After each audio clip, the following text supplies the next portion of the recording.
Le hall exposition, il se situe dans un ancien bâtiment, une ancienne entreprise, les usines Balamo.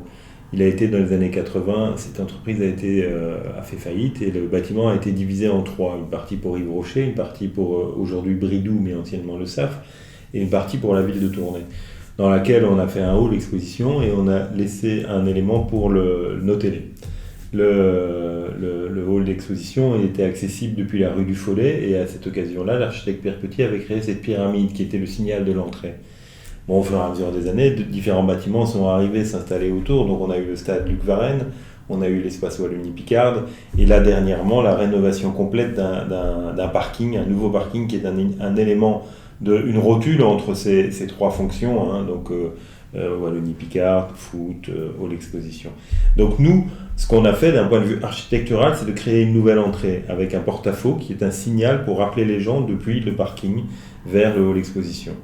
À l'arrière de cette entrée, qui va être composée d'une terrasse, d'une cafétéria, d'éléments administratifs, les bureaux et même des éléments très servants comme les sanitaires, on retrouve à l'arrière de ça l'espace polyvalent, le nouvel espace polyvalent du hall exposition. Il se trouve au cœur du hall et c'est 32 mètres par 35 mètres sur 16 mètres de haut, donc à peu près 1000 mètres carrés destinés à tous les usages.